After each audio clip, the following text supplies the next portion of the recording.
जय श्री राम। मेरे धनु राशि के प्यारे जातक जातिका, बहुत स्वागत है आपका आपके अपने बेहद खास कार्यक्रम में। तो गुरु फिर से उदय होने जा रहे हैं, ध्यान रखिए आपके राशि स्वामी।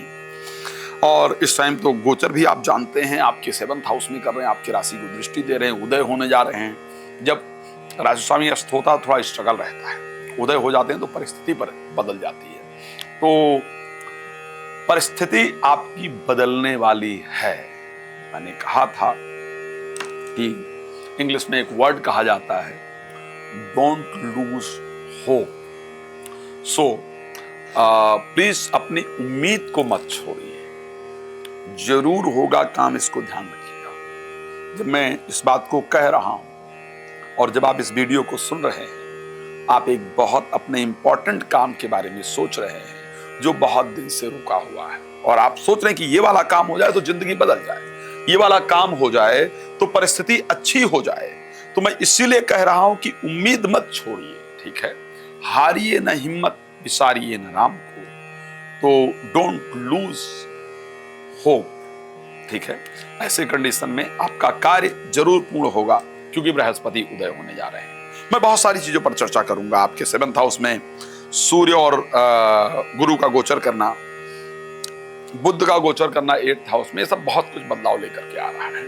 लेकिन सबसे पहले आपको बता देता हूं कि यदि आप राम कथा, भागवत कथा, शिव महापुराण की कथा मेरे द्वारा चाहते हैं अपने क्षेत्र में, जैसा कि अभी रामपुर में होने जा रहा है, रामपुर में मेरी भागवत कथा है, 3 जुलाई से होगी, आप वहां सुनने आ सकते हैं। और चाहते हैं कि आपके यहाँ पर हो तो आप मेरे साथ संपर्क कर सकते हैं। रात को 9 बजे, दोपहर को 12 बजे आपके लिए फ्री में लाइव आता हूँ। आप आइए, मेरे साथ लाइव जुड़िए।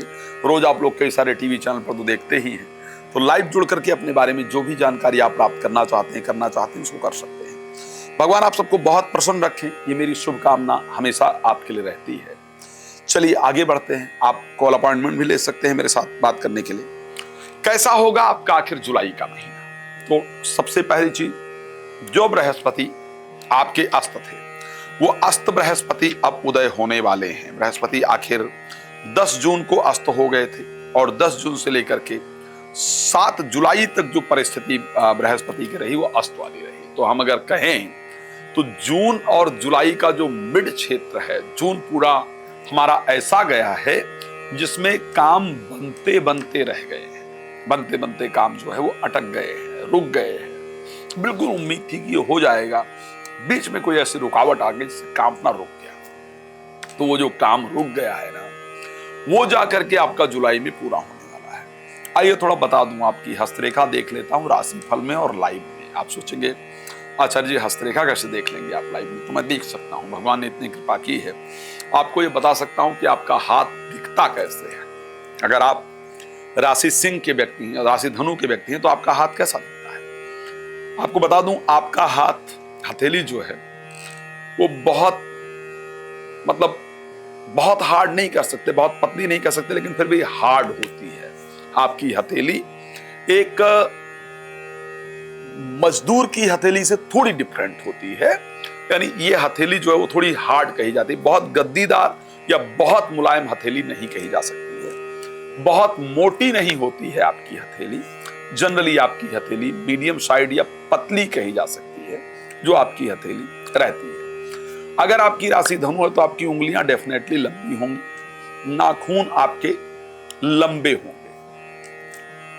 यहां पर अंगूठे का ये वाला पार्ट जो ऊपर, जो 3 भाग में अंगूठा डिवाइडेड होता है ना, ये वाला जो पार्ट है ये आपका लंबा होगा। धनु राशि के हैं, गुस्सा बहुत आता है, इसमें कोई दो राय नहीं है, और क्रोध में अपने आप पर कंट्रोल करना बहुत मुश्किल होता है।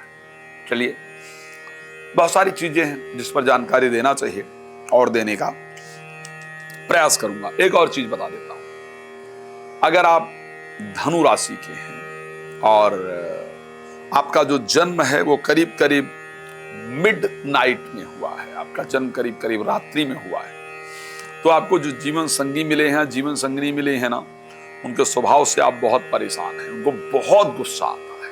अगर आपका मिड नाइट में हुआ है, वही करीब 12 से 3 उनके बीच में, तब की बात कर रहा हूं। चलिए, ये सब विषय अलग हैं, इस पर आराम से डिस्कस करेंगे। लेकिन आपको एक बात बता दूं, जुलाई महीने में आपके जीवन में परिवर्तन दिख रहा है। सबसे पहली बात कर लेते हैं स्वास्थ्य को लेकर के, क्योंकि आपके राशि स्वामी 7th हाउस में है और राशि को देख रहे हैं। इस कारण से आपका प्रभाव बढ़ेगा, आपका जो जीवन है वो प्रसन्नता वाला होगा, आपका प्रभाव निश्चित रूप से बढ़े, इस प्रकार की कंडीशन आपकी राशि के अंतर्गत नजर आ रही है।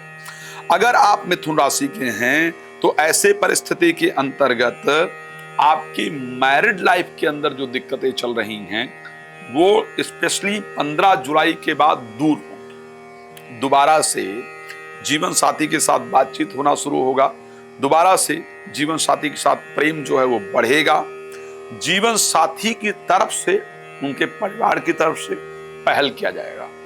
अगर आप धनु राशि के हैं तो विवाह को लेकर के जो चिंताएं हैं वो जाकर के जुलाई महीने में दूर हों, इस प्रकार की परिस्थिति है। स्वास्थ्य को लेकर के स्पेशली मैं अगर 15 जुलाई के बाद की बात करूं तो बेहतर रहेगा। 15 जुलाई से पहले थोड़ा स्वास्थ्य खराब रहेगा, क्रोध इत्यादि उत्पन्न ज्यादा होगा, मानसिक स्वास्थ्य परेशान करे ज्यादा, इस प्रकार की कंडीशन है। अब बात कर लेते हैं पैसे को लेकर भाई कैसा रहेगा।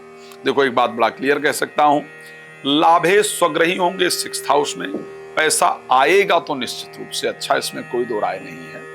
रुका हुआ फंसा हुआ धन आपको डेफिनेटली प्राप्त होगा, पैसा आएगा। पैसा जाने की अगर बात करें, बहुत ज्यादा जाने की बात नहीं कर सकता हूं, मुझे लगता है कि धन लाभ का योग ही है। प्रॉपर्टी से रिलेटेड, गाड़ी से रिलेटेड कोई काम रुका हुआ था, कोई प्रॉपर्टी वगैरह रेंट पर नहीं चढ़ रही थी या कोई प्रॉपर्टी वगैरह बिक नहीं रही थी जहां से पैसा आना है, ये लग रहा था कि ये बिक जाए तो हम इस कर्ज वगैरह से बाहर निकल आएंगे या यहाँ दे देंगे, छुट्टी मिल जाएगा, वो काम आपका निश्चित रूप से होता हुआ दिख रहा है। रिलेटेड टू प्रॉपर्टी जो आपका काम है वो आपका हो जाएगा जुलाई में, पैसा आएगा। लेकिन एक बात ध्यान रखिएगा, स्वास्थ्य में मोटापा बढ़ने का और शुगर लेवल बढ़ने का योग है, तो यदि आपका शुगर, मैं ये बात बहुत अच्छे से कह दूं और आपको बता देता हूं, आप अपना शुगर लेवल जून के अंत में चेक करा लीजिएगा, जून में, और फिर जुलाई में चेक कराइएगा। मैं निश्चित कह सकता हूं शुगर लेवल आपका फ्लैक्चुएट होगा ही होगा, स्पेशली शुगर आपका बढ़ा रहेगा, इस प्रकार की कंडीशन है जुलाई में। तो जो लोग शुगर के पेशेंट हैं स्पेशली आपको ध्यान रखने की आवश्यकता रहेगी। हेल्थ को लेकर के भी करीब करीब ठीक नजर आ रहा है, वेल्थ को लेकर के परिस्थिति अच्छी नजर आ रही है, ठीक ठाक नजर आ रही है। अब बात कर लेते हैं एजुकेशन को लेकर के कंडीशन क्या रहने वाली है। वैसे तो यह समय लग्न पर, लग्नेश के उदय हो जाने से, लग्न पर बृहस्पति की दृष्टि होने से जो कंडीशन दिख रही है वो अच्छी दिख रही है। आपके एजुकेशन की परिस्थिति अच्छी होगी, लेकिन पंचमेश जो मंगल हैं 28 तारीख तक केतु के साथ रहेंगे, जिस कारण से डिस्ट्रैक्शन बहुत ज्यादा होने वाला है। जो बच्चे पढ़ाई कर रहे हैं, बहुत क्लियर बता रहा हूं, सुन लीजिएगा, जो बच्चे पढ़ाई कर रहे हैं आप अपना टाइम नोट कर लीजिएगा, पढ़ाई का बिल्कुल क्लियर कह रहा हूं। आप देखेंगे कि आपका सोने का, एजुकेशन का और सोशल मीडिया, तीनों के टाइम को डिवाइड कीजिएगा, सोने का, एजुकेशन का और सोशल मीडिया का। इन तीनों में से आपके सोशल मीडिया प्लेटफॉर्म पर ज्यादा टाइम व्यतीत होता हुआ आपको नजर आएगा, पक्का बता रहा हूं। आपका सोशल मीडिया प्लेटफॉर्म पर आप अपना स्क्रीन टाइम देख लीजिएगा। सोशल मीडिया पर जो बच्चे पढ़ने वाले हैं या जो बच्चे रह रहे हैं, या अगर आप एजुकेशन से रिलेटेड जो बच्चे हैं, आप देखेंगे आपने फोन का टाइम, अपने इलेक्ट्रॉनिक गैजेट्स का टाइम चेक कर लीजिएगा, आपका 8 घंटे से नीचे दिख जाए तो मुझे बता दीजिएगा, और 8 घंटे आपका कभी भी एजुकेशन में नहीं लगने वाला है। तो इसलिए प्लीज वहां पर कंट्रोल कीजिए। मेरा कहने का मतलब है कि सफलता पानी है तो कंट्रोल करना होगा। 28 तारीख के बाद चेंज हो जाएगा। 28 के बाद अगर कोई रिजल्ट आने वाला है नौकरी वगैरह को लेकर के, तो आपके फेवर में आ जाएगा, आपकी नौकरी लग जाएगी। तो इस प्रकार की परिस्थिति आपकी रहने वाली है। जीवन साथी के साथ संबंध बेहतर होंगे, मैंने बता दिया है। दोबारा से जो लोग अपने जीवन में बिल्कुल जीरो पर आ चुके थे, जिनको लग रहा था कि अब जीवन में उठना पॉसिबल नहीं है, दोबारा से आपके जीवन में वृद्धि का, आपको उठने का जो रास्ता है वो मिलने वाला है। भगवान आपके जीवन को सुख समृद्धियों से परिपूर्ण रखें। रात 9 बजे, दोपहर को 12 बजे मेरे साथ आप लाइव जुड़ सकते हैं। क्या करना चाहिए, क्या सही है, क्या गलत है, उसकी जानकारी आपको मिल जाएगी। आप बहुत प्रसन्न रहें, इसी शुभकामना के साथ देते हैं इस कार्यक्रम को विराम। जय श्री राम, बहुत धन्यवाद।